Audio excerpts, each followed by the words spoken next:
Hello and welcome to the next video in my Esperanto 101 series. We're going to start by looking at the Esperanto alphabet. This is the Esperanto alphabet. As you will learn, every Esperanto word is pronounced exactly as it is written. There are no silent letters, and every single letter in the alphabet has just one sound. Let's start with the vowels. Esperanto has the same 5 vowels that are the basic vowels of English or most Romance languages, and they're pronounced like they are in Romance languages rather than English. A, E, I, O, U. It's that simple. I've broken the consonants down into several groups. First, let's look at the ones that I think are going to be easy for an English speaker.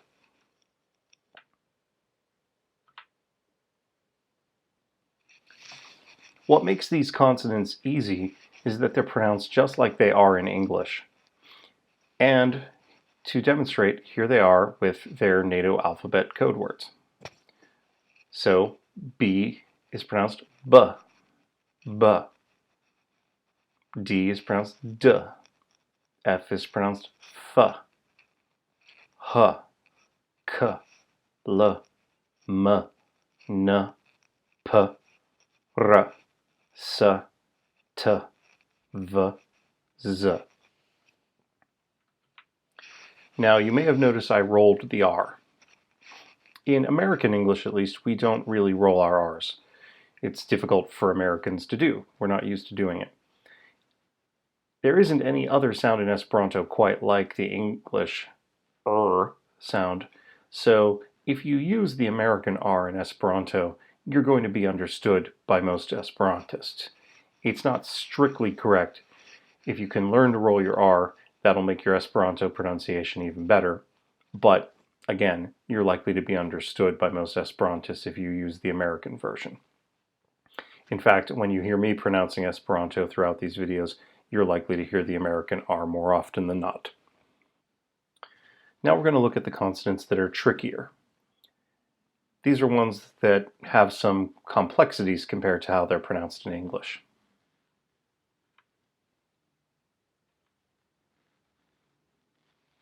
Let's start with C.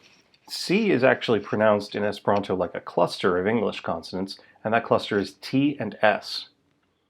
So it's like the end of the word rats, or the beginning of the Russian word tsar. So when you see a C by itself in Esperanto, it's actually a cluster.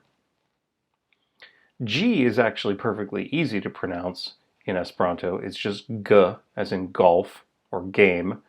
The only reason I mark it as a tricky consonant is because in English it could be pronounced G or J. And in Esperanto, the G is always pronounced hard. G, G, G.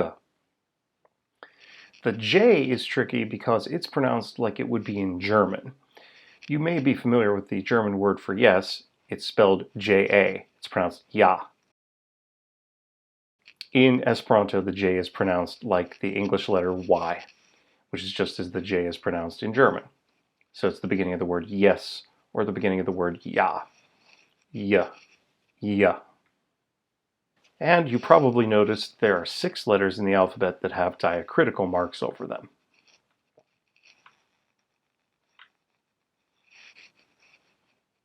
Five of those letters have a circumflex or a hat on them. The 6th one has a breve, which is the little cup.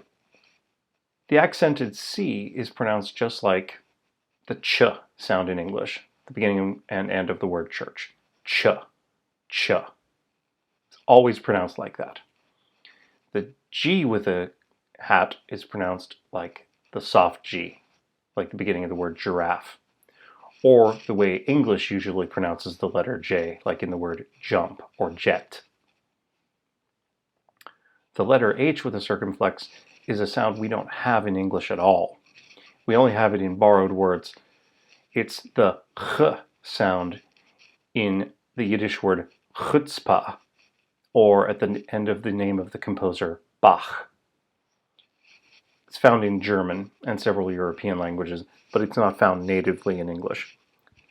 Fortunately, if you have a hard time pronouncing it, it's in very few Esperanto words. Ch, ch. J with an accent mark over it, with a circumflex over it, is pronounced like the middle of the word vision, or the word azure. J, j. Vision, j. S with a circumflex is pronounced like the English sh. Sh, sh. Like in the word shine, or ship, or shop. Sh. And finally, the U with a breve is pronounced just like the English letter W. W. W. Now, the U with a breve is never found by itself in a native Esperanto word. It's found in combination with vowels, as you will see. However, if you are trying to write the way an English word is pronounced in Esperanto, you might find yourself using the U with the breve to cover for the sound W. So if you were writing the first name of Winston Churchill or the last name of George Washington, you might find yourself using the U with the breve to explain to Esperanto speakers how to pronounce those names. W. W.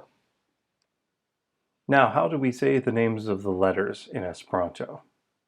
Not how they're pronouncing words, but their names. How do we recite the alphabet? For the vowels, their names are simply the sounds they make. A, E, O, U.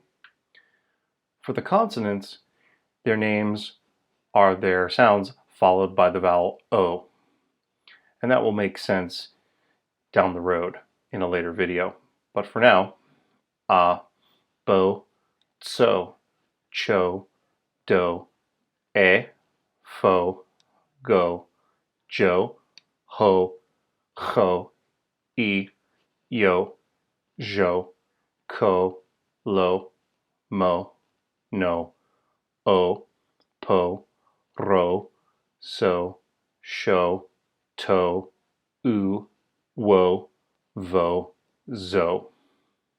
How do you type the diacritical letters? Well, there's a couple of different approaches to this. The original method approved by Zamenhof and included in the original publication of Esperanto is the H method.